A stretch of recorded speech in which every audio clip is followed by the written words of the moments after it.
The sun rose hot and bright on day 25, glistening off the ocean and rustling the palm fronds with a steady island breeze. Spirits were mixed at the Green Tribe camp following the chaos of the previous night's tribal council, but attention quickly turned to the next big event, the reward challenge. Jeff met the final 6 at the beach, where a large wooden pen had been constructed, scattered with hay, rocks, and palm leaves. He grinned. "Today's challenge is a little different," he said. "You will be randomly assigned into pairs. Each pair must navigate this arena and catch one of the wild mice that have made themselves quite at home. The first pair to successfully capture a mouse in their basket wins a trip to the Survivor Steakhouse, steak, potatoes, drinks, dessert, and a phone call from a loved one." The pairs were drawn at random. King Boo and Lois. Velma and Cosmo. Shego and Jerry.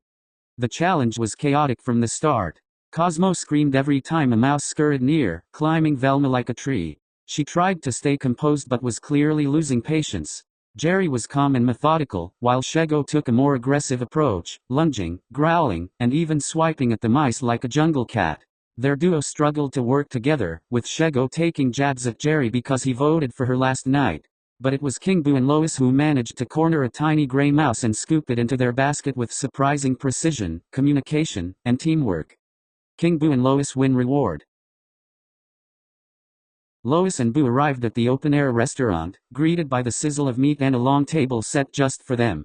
They devoured plates of perfectly cooked steak, buttery baked potatoes, and fresh salad, followed by cheesecake and iced tea. Then came the emotional moment. A satellite phone was placed in front of each of them. Lois broke down in tears speaking to her sister, while Boo listened to a familiar haunting voice from the spirit realm, his version of a family call. Once emotion settled, the real game began. Lois leaned in.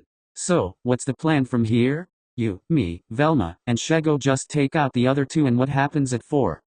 King Boo, still riding high from his idol reveal and immunity win, didn't hold back his strategy for once.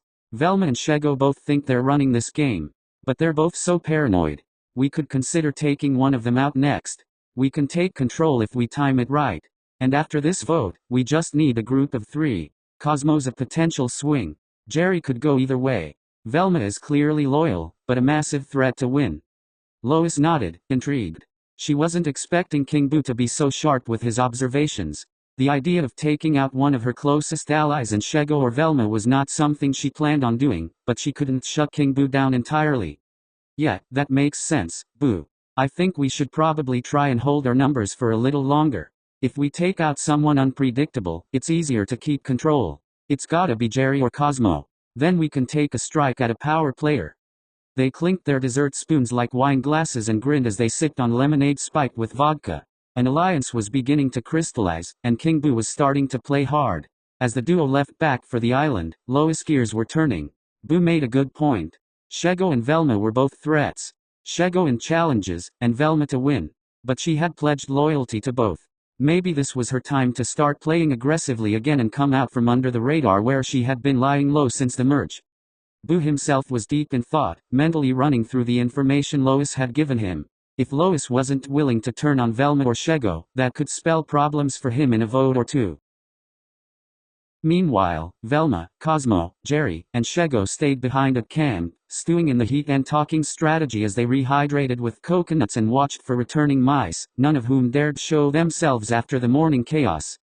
Jerry pulled Shego aside to take a stroll through the forest and discuss last night's vote. He could tell she was upset based on her commentary directed at him during the reward challenge. "Listen Shego, I know I voted for you. But let's be real, I was never getting the numbers. And you had just voted out my closest ally. I'd say that makes us even." Shego begrudgingly agreed. While she was justifiably mad at receiving votes, she had technically struck first in taking out Chica and Tommy.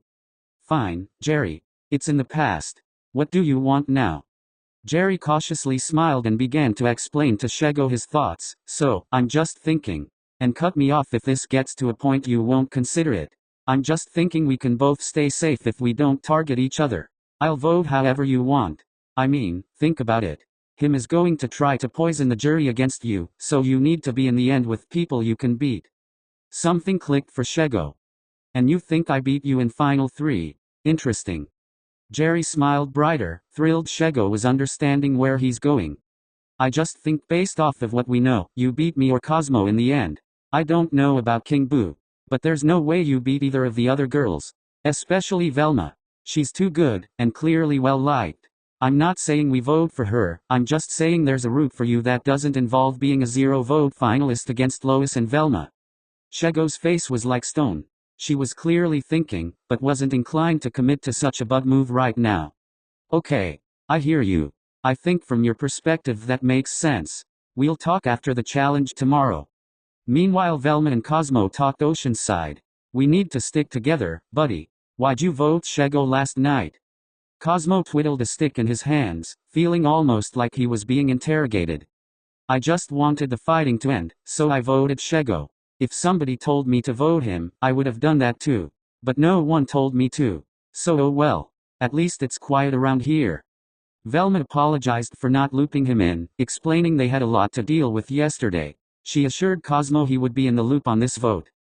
The two hugged as Cosmo made another flower bracelet, demonstrating different types of loops he could be included in. As the four gathered around the campfire for an early afternoon nap, the air was finally light.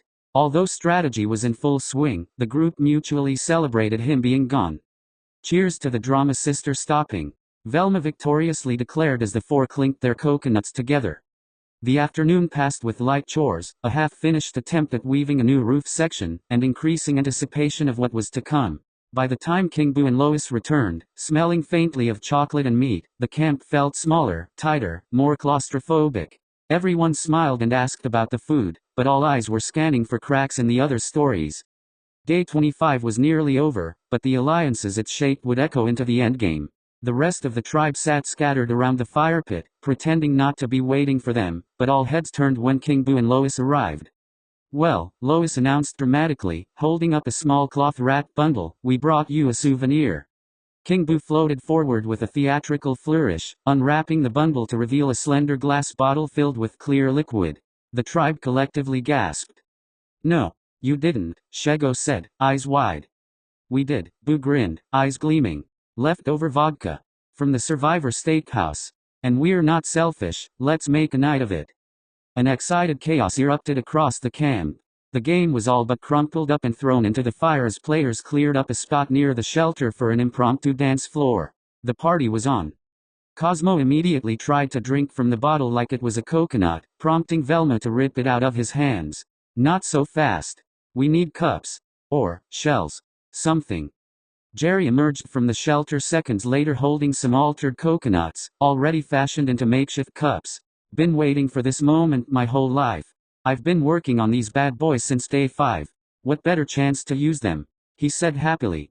What followed was a blur of laughter, story swapping, and absolutely terrible island dance moves. Boo regaled the tribe with dramatic retellings of his past hauntings, exaggerating every ghostly moan. Shego spit out her drink hearing the tale of how he had once made Luigi pee his pants out of fright. Cosmo made up a game called Guess What I'm Thinking, which had no rules and even fewer answers. Lois drunkenly reenacted the mouse-catching challenge with a palm frond, and Cosmo pretending to be the mouse, while Shego mock-interviewed everyone for Tribal Tonight, a fake reality TV talk show where she played both the host and the guests. Velma, though wary at first, relaxed into it, even loosening her usual calculating demeanor to laugh at Jerry's impression of Jeff Probst. Fire represents your life, and so does this drink, apparently. At one point, Cosmo declared himself king of the beach and tried to build a throne out of firewood and palm leaves while wearing King Boo's crown. It promptly collapsed. As the fire crackled and the stars blinked awake overhead, the tribe huddled together under a tarp they hadn't used in days. The tension of the past few days, votes, betrayals, secret idols, faded for just one night. They were 6 wildly different people, united by sunburns, mosquitoes, and now, shared stolen vodka. Tomorrow, the game would be back in full force. But tonight? Tonight they were just friends. Day 26 dawned hot and heavy, the kind of humid that made every breath feel like drinking the air. The 6 remaining castaways trudged to the challenge beach, stomachs growling and limbs aching. They found Jeff standing beside an elaborate setup of mud troughs, narrow lanes, and piles of sand, a shiny immunity necklace glinting beside him. Come on in, guys. Jeff called. Once everyone was in place, he began the rundown. Today's challenge is all about endurance, focus, and strategy. Each of you will take a bucket and run down your lane to collect mud from the trough. You will carry that mud back, dump it onto your sand pile, and mix it into a thick sludge. From that, you will mold bricks and build a platform. First person to build high enough to climb up and grab the key suspended 10 feet in the air, wins immunity. Worth playing for. They all nodded. Jeff raised his hand. Survivors ready? Go. Immediately, everyone was frantic. Velma was laser-focused from the start, using precision and calculated pressure to form perfect rectangular bricks. She wasn't the fastest, but she was clean, methodical, and efficient. King Boo, being a ghost, still had to humor Earth physics, despite a brief protest. He moved quickly but awkwardly, floating down his lane and splatting into the mud trough with a dramatic splash that got more on himself than in the bucket. Unbelievable, he muttered. Lois, still slightly hungover from the previous night's vodka escapade, took a wrong turn on her first run and had to backtrack, muttering under her breath. This is stupid. Who builds with mud? Jeff, mind if I hire a contractor? Cosmo was, predictably, a total mess. Literally. He accidentally dumped his bucket on his own foot 3 times, slipped in his lane, and at one point began mixing the sand with leaves until Jeff yelled, Cosmo, that's not mud. Meanwhile, Jerry was flying. The spy was fast and methodical, and his platform was rising steadily, testing both his engineering and cardio. But it wasn't long before Shego noticed and narrowed her eyes. As Jerry passed her for the 4th time, Shego accidentally stumbled into his lane, sloshing her own muddy bucket all over the path. Jerry slipped hard on her spill, landing face first into his half-formed brick pile. Oops, Shego said flatly, not sounding sorry at all. Jeff raised an eyebrow. Watch the lanes, Shego. Shego smirked and went back to her work. She wasn't far behind Jerry now. Cosmo, despite being entirely covered in mud and sand, somehow had managed to stack 5 uneven bricks, one of which looked like it might contain a starfish. King Boo had finally figured out how to carry the bucket in his ghostly grip, but his bricks were too soggy and kept collapsing under their own weight. I hate manual labor, he hissed to himself. Lois found her groove late, but she worked in silence, determined and gritty. Her pile grew slowly but steadily, passing Cosmo's by a mile. In the final minutes, Jerry and Shego were neck and neck. They each had a stack just high enough to attempt the climb. Jerry, still a little dazed from his earlier fall, pulled himself up. Shego followed seconds later, glaring at him. Both reached for the key hanging above. Jerry leapt, fingertips brushing the metal. But Shego planted her foot squarely on one of her bricks and used her solid platform as leverage to vault herself higher, snatching the key just before Jerry could make contact. Shego wins immunity. Jeff shouted as she landed with a triumphant smirk. Jerry glared down from his unstable platform, his teeth clenched. That was dirty. Should have built faster, James Bond, she purred. Cosmo clapped like a maniac, covered in sand and joy. Yay. Brick lady. Velma sighed, wiping her hands clean. She played that smart, if not a bit dirty. King Boo just groaned. So glad I have my idol. Lois didn't say much, but her eyes were locked on Shego, calculating. Shego was once again proving to be dominant in challenges. Jeff placed the immunity necklace around Shego's neck, and she stood tall, mud-streaked and victorious. Safe tonight at Tribal Council, and guaranteed a 1 in 5 shot at winning this game. The rest looked exhausted, bruised, and increasingly paranoid. Head back to camp, Jeff said. You've got a big decision ahead of you. As the group left the challenge arena, Jerry whispered to King Boo, meet me in the jungle at camp. We need to talk. The 6 remaining castaways dragged themselves back into camp after the grueling immunity challenge, mud still caked on their arms and legs, sweat clinging to their brows. The sun blazed over the island as midday faded into the golden whoosh of afternoon, and the air was thick with tension, not just from the heat, but from the looming tribal council ahead. Shego, fresh off her victory, reclined near the fire with her freshly won immunity necklace slung over her shoulder like a badge of honor. She twirled it around her finger, letting it glint in the sun as she eyed the others with a smirk.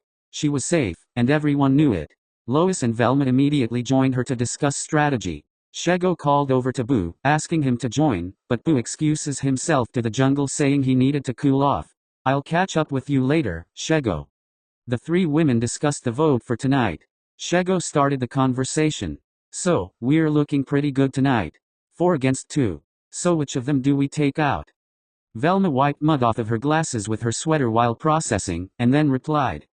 I think it's got to be Jerry. Sure, he and Cosmo are both wild cards, but Jerry's a smart wild card. Not to mention he's demonstrated he will vote against us. Shego clapped once. Works for me. Lois, you good with that? Lois was daydreaming during the conversation, remembering her discussion with Boo on the reward trip. He was right after all about Shego's challenge dominance. And Velma was calling the shots. Still, they were her allies. Plus she couldn't vote out Shego with her being immune, and Velma was her number one out here. She shook it off and replied, yeah. Sure. That works. Just let me know if something changes. Not far away, King Boo floated lazily under the shade of the jungle as Jerry approached. Jerry immediately initiated conversation. You lied to me last vote. King Boo started turning a bit red. Yeah.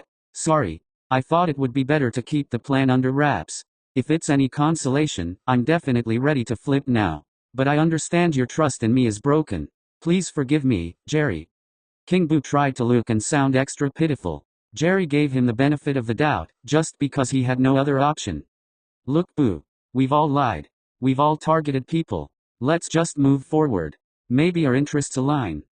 King Boo nodded, and suggested they both say their number one target on a count of 3. 1, 2, 3. Shego, both said in unison. They laughed for a moment together and then regrouped. Okay Boo, so we both want Shego out. But that can't happen tonight. What if we target someone like Lois to weaken her numbers? Or better yet, take out a winner threat who's a Shego number? A wicked smile crept across King Boo's face. So we vote Velma. Jerry nodded. King Boo ran the numbers, so you and I pull in Cosmo. That's 3. Their 3 tie us, so we'd have to pull Shego or Lois to make it work. Unless we can trick them into a 3-2-1 vote somehow. But they're too unified. I could possibly play my idol, but I kind of wanted to save that for next round since that's the last time it could be played. They discussed the possibility of swinging Lois, but Lois seemed pretty locked in with Velma and Shego as shields for her. The two agreed to split up and try to gather the numbers, otherwise Cosmo would be the backup vote. Meanwhile, Lois and Velma sat together on the shoreline. I still think he's bluffing, Lois said to Velma as the two sat by the water, rinsing off mud. That thing could be fake. Velma replied with a shake of her head. King Boo's idol? No way. He's too smug. He has it. I'd bet on it. Maybe we can bluff him into playing it. Lois agreed, and then started giggling. Look at us. Scheming against our supposed allies. They shared a quiet moment, something increasingly rare as the game had twisted and shifted around them.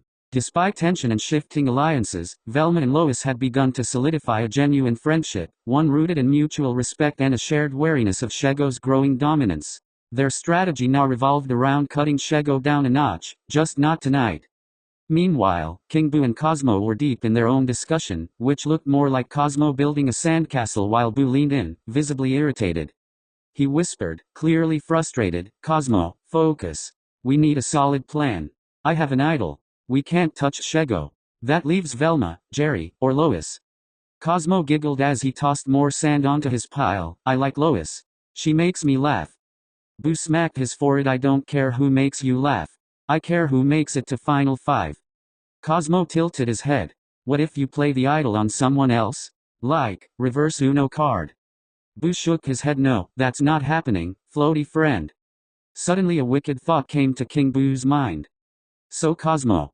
Friends look out for friends, right? Cosmo nodded brightly. King Boo smirked and continued, well, friend. Velma told me today that she is going to vote for you. So maybe we should vote for her first. Cosmo's eyes widened and he froze. Wait, really? I thought she was off being smart and glassesy. I can't believe she's scheming against me. How intense and dramatic. Is this how you guys feel every round? In fear of your lives? King Boo laughed and tried to extend false sympathy. It is, indeed.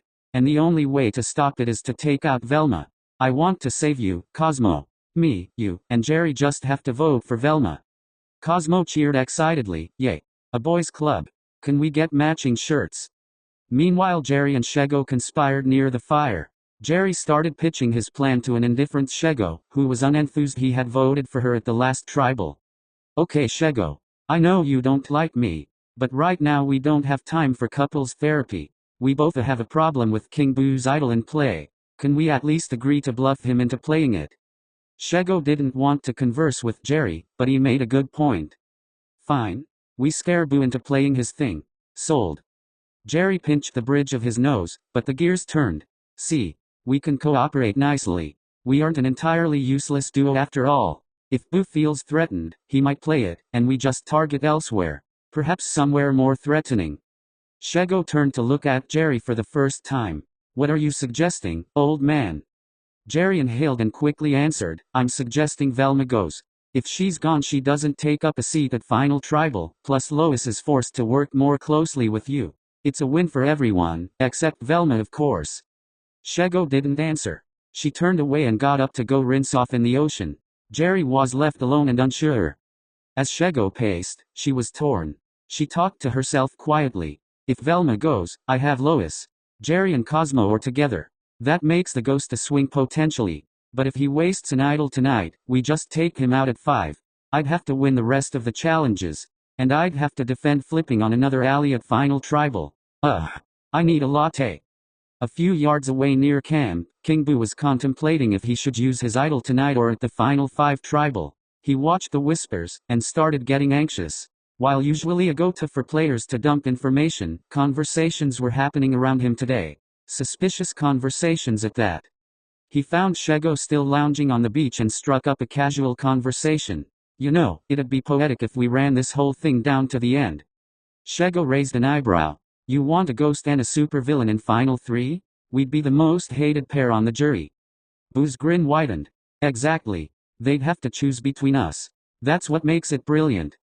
Shego didn't reply immediately, but she didn't shut him down either. A seed was planted. So what do you want to do tonight? I know votes are probably coming your way, but not from me. The girls want to do Jerry, which is fine. King Boo froze, hearing he may get votes. Wait, who's voting for me? Shego didn't respond. Boo fidgeted with his arms. Shego, we're supposed to be in an alliance here. Come on. Shego explained she had heard his name tossed around, but nothing definitive. Boo took his shot. Okay. Then let's be definitive. And by definitive, I mean take out a definitive threat. Shego glanced to him. Who? You aren't gonna pitch Velma, are you? King Boo got closer to Shego to whisper. If Velma's gone, the three of me, you, and Lois still have control. And there's one less person in the game who could beat us. Just think on it. Shego nodded in understanding. I have been thinking about it. Why can't we just stay loyal and vote Jerry? King Boo didn't have an answer. As the day wore on, Lois stubbed her toe hard against the fire pit while gathering kindling, letting out a dramatic yell that echoed through camp. God, freaking, lava rock. She cursed, hopping on one foot. Velma rushed over. You okay? She asked. Lois sat down and examined her toe, now swelling slightly. Yeah. Just injured my pride. And maybe a toe. The moment lightened the mood briefly, as even Shego chuckled from across camp. But laughter faded quickly as the sun dipped toward the horizon. Game time. Whispers began to fill the air again. Jerry met privately with Velma by the water. I know we've had our issues, he started, but something's got to give or we're both going to go after each other and both lose. They're gonna cut us both. If we don't work together now, it's their game to win. Velma folded her arms. You and Cosmo are a duo, according to last vote. And every time you come to me with this exact pitch, you change your mind. You say you want to reconnect, and then go do your own thing. And somehow you've managed to rope in Cosmo. Jerry shook his head. Cosmo doesn't know what day it is. I'm solo now. King Boo hovered in after Jerry left, and whispered to Velma, just remember, no one's playing fair anymore. He's lying. He's been talking to Cosmo all afternoon. We can't vote Shego. We won't vote Lois. Can't vote me because of my surprise tool. He tapped his chest, where the idol hung hidden beneath his ghostly form. Velma could tell their plan to make Boo paranoid was working. You're right, Boo. I'm with you. Just, be careful tonight. You wouldn't want to be taken out with any regrets, or with anything unplayed. King Boo shuddered. As night approached, everyone had heard about the idol again. Whether King Boo would play it, bluff with it, or use it to strong-arm a vote was unclear, but it was a pressure cooker, and everyone was sweating. Cosmo, somehow, ended up making a friendship bracelet out of jungle vines, which he presented to Lois with a grin. For good luck at Tribal. Lois took it with a chuckle, touched despite herself. Thanks, Cosmo. Jerry, sharpening a stick at the edge of camp, muttered, we're all giving away bracelets now. You should try it, Cosmo replied cheerfully. Might make people like you more. As darkness settled and torches were lit, the final 6 packed up for tribal council, each with a different plan, a different alliance in mind, and a growing fear that the game was about to take another sharp left turn. And floating just behind them, grinning in the shadows, was a ghost with one idol left, ready to turn the night into chaos. Torches flickered in the night as the final 6 filed into tribal council, their faces drawn tight with nerves, suspicion, and a flicker of exhaustion. The jury, Muriel, Tigger, Chica, Tommy, and him, watched intently from their perch, eyes scanning each player for Tell's intention. Jeff Probst welcomed them in with his usual cool tone. Welcome back to Tribal Council. Let's talk about today's challenge: mud, sand, bricks. Pretty primal stuff. Shego smirked from her seat, still a bit smug with immunity around her neck. I liked it. It was a nice break from getting yelled at during puzzles. I got to finally flex these muscles, and get dirty doing it. It feels good, Jeff. Honestly, the whole tribe feels good. Sure, there are alliances and scheming. But with a certain red monster sitting on jury, camp has been fun. Jeff nodded, then turned his attention. King Boo, are you having fun? It certainly seemed so last tribal, when you revealed you had a hidden immunity idol. How's that playing into tonight? Boo floated in place, arms crossed smugly. I am having a blast, Jeff. This is a crazy group of people, and after the show I can't wait to show them my home. This idol, well, sometimes it's fun. It's kind of like carrying a loaded cannonball. People keep their distance, but they still want to light the fuse. Lois raised an eyebrow. You're more like carrying a glitter bomb, loud, sparkly, and liable to explode at the worst time. She nudged him to indicate she was joking. The jury chuckled. Boo shot her a side glance. Aw, Lois. I'd be hurt if I had a heart. As murmurs and laughs died down, Jeff leaned forward. Let's get to the heart of tonight. Velma, how do you know who you can trust? Velma adjusted her glasses, calm but precise. You can't. You just collect evidence, like a good investigator. Patterns. Motives. Who trips over their lies? The most important thing to watch is the votes. Even though it's anonymous voting, we all know, Jeff. People around here like to talk the talk, but not walk the walk. So I hitch my wagon to the walkers. Cosmo leaned toward her. Does that mean you've been investigating my walking? Without missing a beat, Velma replied, No, Cosmo. That would require there to be a pattern of thought. The whole council burst into laughter, jury included. Even Jeff chuckled. Cosmo grinned, not understanding the jab, and gave Velma a thumbs up. As the laughter settled, the mood dipped back into suspense. Jerry spoke next, his voice low and steady. We're all playing hard, Jeff. Maneuvering is hard. There's a storm coming. Some of us are trying to predict the rain, and some of us are trying to control where it lands. King Boo tilted his head. Spoken like someone holding an umbrella with holes. There was another brief round of chuckles, but underneath the humor, strategy crackled. Glances darted. Idols were thought of. Plans were silently recalculated. Jeff gave his classic nod, and gestured toward the urn. All right. It's time to vote. And with that, the tribe rose one by one, each step up to the voting booth echoing with uncertainty. Someone's game was about to end. Jeff returned with the urn, and stood at his podium. If anybody has a hidden immunity idol and would like to play it, now would be the time to do so. All heads turned to King Boo, who floated forward stoically. I told you all at camp today that I was going to play this idol at Final 5. Lois grabbed Shego's hand as King Boo continued. Circumstances have changed. But my plans haven't. I'm a man of my word. I'm not playing this tonight. Velma, Shego, and Lois looked at each other with slight frowns while Boo returned to his seat. Jeff continued on with tribal proceedings as he began pulling out parchments. First vote. Jerry. Jerry didn't flinch. He was used to being a target at this point. Second vote. Velma. Velma grabbed Lois' other hand. This was Velma's first vote all game. Lois sat holding both Shego and Velma, hoping their plan pulled through. Third vote. Velma. That's 2 for Velma, and 1 for Jerry. Velma looked to Cosmo, who waved back with a smile. Fourth vote. Jerry. That's 2 for Jerry, 2 for Velma. King Boo took long deep breaths in and out. This could be major. Fifth vote. Velma. That's 3 for Velma, 2 for Jerry, 1 vote left. Velma squeezed Lois' hand as Lois squeezed Shego's. Jerry's eyes widened as he realized whose vote would be revealed last. the 13th person voted out of Cartoon Survivor Season 1, and the 6th member of our jury. Velma. Lois snatched her hand from Shego's and immediately started hugging Velma and crying. Velma assured Lois it was okay, and that she'd be cheering her on from the jury. Velma approached Jeff and set her torch by his podium. Velma, the tribe has spoken. She turned to the final 5 to give her departing words. No hard feelings, gang. What a thrilling blindside. I guess that's what I get for flipping during the premerge. Good luck. As she walked out of the voting area, Lois cried quietly to herself. Another one of her closest allies, gone. And worst of all, she was down in what seemed to be a 4 versus 1. Jeff turned to the group and said his goodnights, sending them back to camp. The game continues in the morning.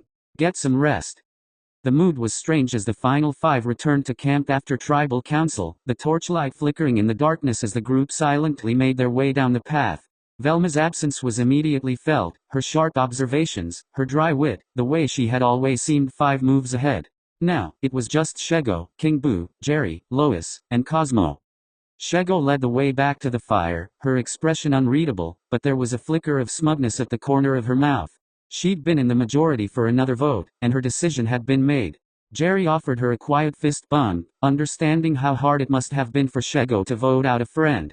King Boo trailed behind, calm and steady, his idol still stowed away, his moves meticulous. Lois, however, was a disaster. She tossed down her torch, muttering under her breath as she sat by the fire. So that's how it is, Shego. Should I pack my bags now, or wait for after one of you beat me in the immunity challenge? She was my best friend out here. And you, all of you, ripped her away from me.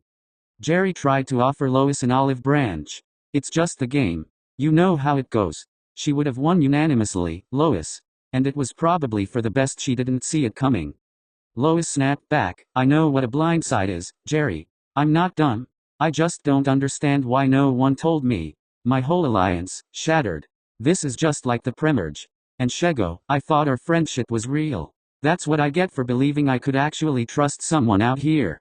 Jerry expressed how he felt similarly when Chica was voted out. And then again with Tommy. We've both targeted each other's allies, Lois. That's the name of the game out here. Sorry you feel betrayed, but you can't really be mad at me considering you voted me.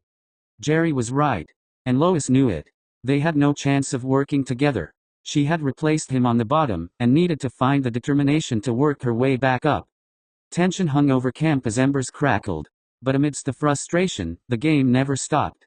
Shego quietly pulled King Boo aside under the guise of gathering firewood and put him on watch duty. We have to reassure Lois we still support her. If she gets desperate, she'll pull him and blow everything up.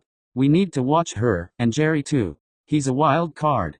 King Boo nodded, the wheels clearly turning behind those glowing eyes. Don't worry. I've still got my little trick up my sleeve. One of us wins immunity, the other has the idol played on them. We pull in Lois and bang, we take out one of the guys. Easy. Meanwhile, Cosmo wandered off looking for coconut water and returned with a crab in his pants, causing a burst of much-needed laughter from the group. He jumped around wildly, it chose me, and I'm choosing no. I don't even like crab. I'm more of a lobster guy. He yelped as he danced around trying to shake it loose. Even Lois cracked a reluctant smile. As the night settled in, everyone lay down in silence, exhaustion setting in, but no one truly slept soundly. They had made it to the final 5. And now, every move mattered more than ever. The end was in sight, and trust was wearing thinner than ever.